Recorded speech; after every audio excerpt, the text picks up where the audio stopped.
중국 증시가 오늘 또 서킷 브레이크로 일찍 중단되었습니다.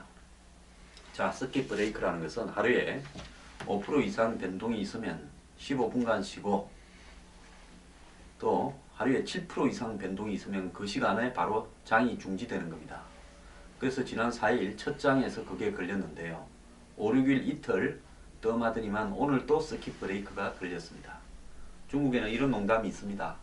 서킷 브레이크가 뭐냐고 하니까 마작을 하기 위해서 3,000위안을 가져왔는데 30분 만에 돈을 다 날렸다. 그러면 쉬는 시간 15분 줄 거니까 가서 돈 더 찾아온나.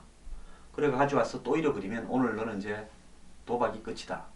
이렇게 우스꽝스럽게도 이야기를 한답니다. 그럼 오늘 또 왜 서킷 브레이크가 걸렸나?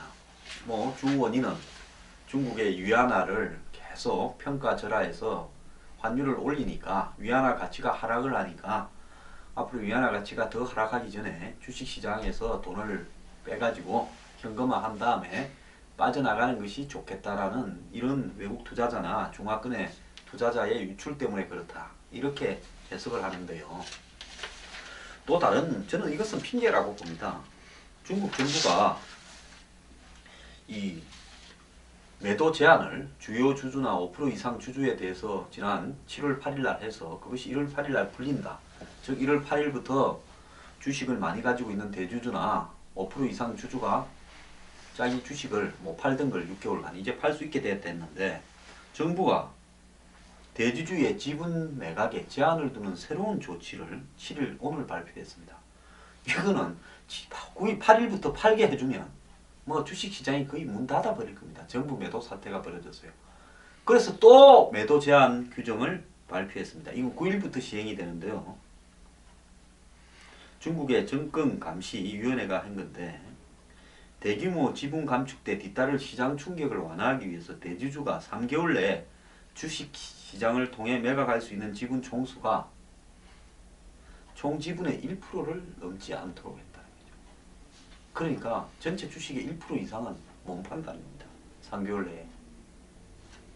6개월 기다려가 팔아먹으려 했는데 이 전체 주식의 1% 안에서만 팔으라고 했고요. 또 상장사 대주주가 주식시장에서 지분 매각에 나설 경우 15거래일 전에 지분 매각 거래 계획을 밝힐 것을 요구했다. 그러니까 15일 전에 내가 앞으로 15일 뒤에 얼마만큼을 매각하겠다고 밝히랬다는 겁니다. 자, 그거 밝히면 쭉 다 나올 거 아니에요. 누가 며칠 날 얼마 팔고 며칠 날 얼마 팔고가. 그래서 이는 지분 매각 금지 조치가 해제되더라도 사실상 대주주의 지분 매각을 어렵게 함으로써 정시 폭락을 막자는 지지를 담고 있다. 쉽게 이야기하면 대주주 주식을 못 팔게 하려고 하는 겁니다. 자, 지분 매각 계획 밝혀보십시오. 중국의 정권감시위원회가 그냥 있겠습니까? 너 그거 팔지 말라고 협박 들어가지 않겠습니까? 중국 당국은 상하이와 선전 증시가 작년 6월 중순부터 폭락을 거듭하자 같은 해 7월 8일부터 6개월간 상장 지분 5% 이상을 보유한 대주주와 경영진 임원 매각을 제한한 바가 있습니다. 근데 이제 자꾸 이렇게 서킷 브레이크가 걸려서 올해 들어서 나흘 동안 주식 거래일이 있었는데 그 중에 이틀이 서킷 브레이크가 7% 이상 걸려서 조기에 문을 닫았습니다. 오늘 서킷 브레이크는 지난 4일 첫날 서킷 브레이크보다 더 심각했습니다. 한마디로요. 정시에 주식을 못 팔게 해서 주가 폭락을 막겠다는 게 정시가 아닙니다. 공산당 강제 부양 주식시장이죠. 중국의 정시는 이걸로 끝나버렸습니다. 정상적인 자본주의의 정시가 아닙니다. 정시라는 것은 자본주의에서 기업이 자기 회사의 운영 자금을 조달하기 위해서, 투자 자금을 조달하기 위해서 예를 들어서 일종의 도박 비슷한 판을 국가 공인화에 여는 거 아닙니까? 온갖 정보와 온갖 판단들이 다 동원되어서 개인의 책임하에 주식의 등락을 보장하는 것이 정권시장입니다. 근데 중국의 정권시장은 주요 주주들이 주식을 못 팔게 강제로 묶어두는 조치들이 연속되는 한마디로 반강제적 시장이죠. 이것은 정시가 아닙니다.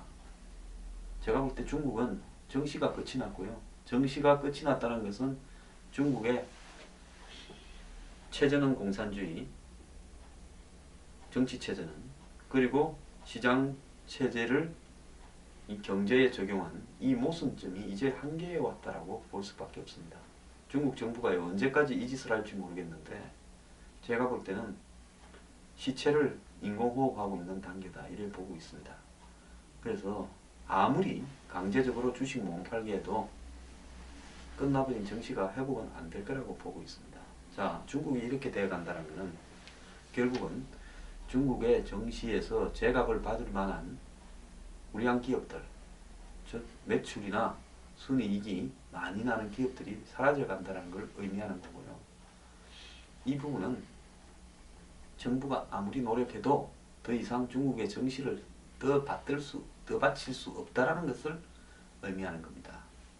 자, 중국의 이 정시 사태가 이제 앞으로 중국의 전체 경제에 타격을 미치고 이것이 연쇄적으로 세계 경제에 영향을 미치면서 한국 경제에 타격을 가할 시간이 머지않았습니다.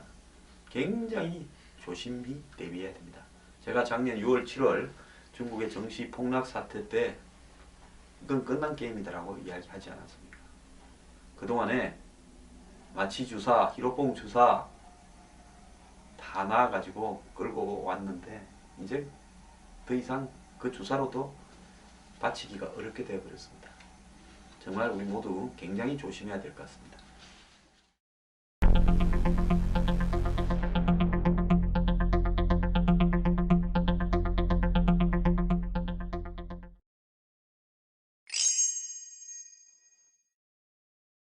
조금 전에 정부가 휴전선에서 확성기 대북 방송을 재개하겠다고 발표했습니다.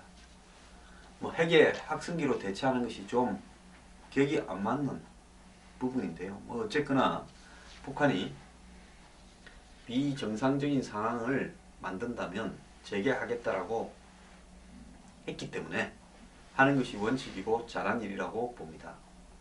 다만 확성기 방송 정도에 그칠 것이 아니라 장기적으로 북한의 저렇게 무모한 핵도발에 대해서 우리가 어떻게 대응할 거냐.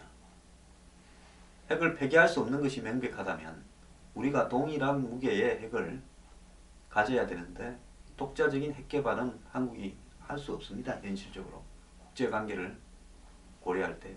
그렇다면 우리가 미국에 전술핵 배치를 해달라고 미국에 공개적으로 정부 차원에서 요구를 해야 된다. 저는 그렇게 보고 있습니다. 그렇지 않다면 미국이 북한의 핵도발에 대해서 우리가 핵을 못 가지게 한다면 도대체 어떻게 대응핵으로 힘의 균형을 이룰 것인가 하는 부분을 우리한테 설명을 제대로 하라고 요구해야 됩니다. 구소련과 미국이 핵을 가지고 팽팽하게 대치했습니다. ICBM으로 대처하고 해외 기지에 핵 미사일을 배치함으로써 대응하고 나중에 SLBM이라고 불리는 잠수함 발사 탄도미사일을 또 유지하면서 이런 부분의 힘의 균형 속에서 어느 한쪽으로 기울지 않은 상황에서 군비 경쟁을 하다가 결국 힘이 붙인 소련이 먼저 망해버렸습니다. 우리가 북한과의 지금 대응은요. 평화? 비핵화? 웃기는 소리 하지 마라 그러십시오. 한국의 진보 개혁 좋은 소리 다 떠드는 종북 좌파들이 한반도 비핵화 운운하는데요. 저는 그 사람들에게 한반도 비핵화를 운운하려면 먼저 북한에 올라가 가지고 북한의 핵을 제거해 보든지 아니면 내려오지 마라고 충고하고 싶습니다. 이제 비핵화 운운하는 사람은 종북이라고 단정하고요. 저는 조치를 정부가 취해야 된다고 봅니다. 이미 절반이 핵을 가져버렸는데 우리가 비핵화하면 우리는 어쩌란 말입니까? 그래서 정부가 북한과의 남은 임기 내에 북한의 무슨 변수 포기해야 된다고 봅니다. 오늘 정부가 개성공단에 최소 필요 인력만 남기고 견학이나 생산과 직접 연관이 되지 않는 인력은 이제 내일부터 못 들어가게 하겠다는 겁니다. 매우 잘했다고 보고요. 자, 북한이 다음에 도발할 수 있는 부분은 재래식 도발, 연평도나 목함지뢰 휴전선을 능가하는 재래식 도발, 또 천안함식으로 정거를 남기지 않고 치고 빠지는 부분, 또 하나 고려할 수 있는 것은 개성공단의 인질화입니다. 개성공단에 있는 수백 명의 한국의 직원들이 어느 순간에 개성공단을 북한이 폐쇄하면서 그 속에 인질로 잡혀 있을 수 있다는 겁니다. 자, 그 인질극을 지리하게 벌여갈 때 한국 정부가 굉장히 어려워질 수 있습니다. 이 부분을 정부가 일종의 대응 매뉴얼을 재점검해서 북한이 차후에 개성공단을 거기에 있는 한국 직원들을 인질로 삼을 때 어떤 대응 전략을 가질 것인가. 뭐 옛날에 개성공단이 그런 사태가 났을 때 구출 계획에 샀는데 그런 비현실적인 이야기를 하지 말기를 바랍니다. 그래서 북한의 인질화 부분에 대응할 수 있는 준비를 정부가 지금부터 해나가야 될 거라고 봅니다. 저는 사실상 이제 이런 마당에 북한의 개성공단을 통해서 남북 간의 교류 협력 운운하는 부분들이 더 이상 의미가 있겠는가? 솔직히 저는 이제는 개성공단이 문을 닫을 때가 됐다 이렇게 봅니다. 왜? 상대가 비상식적으로 예측하지 못한 일들을 너무나 자연스럽게 벌여가는데 지금 김정은 체제하에 북한은 여태까지 남측 정부가 경험해보지 못한 전임 미답의 새로운 전략과 전술을 쓰고 있습니다. 이렇게 비상식적인 예측 불허한 상대를 두고 우리가 상식에 의존하고 그래도 남북 간의 교류와 협력의 상징인 개성공단을 유지해야 된다 운운하는 이런 감성적인 남북 교류 협력 평화론의 햇볕 정책에 더 이상 따를 때 굉장히 어려워질 수 있습니다. 박근혜 정권은 북한에 대해서 현 정권의 임기 내에 어떠한 관계가 진전되는 데 대한 미련을 이제 과감히 버릴 때가 됐다라고 저는 봅니다.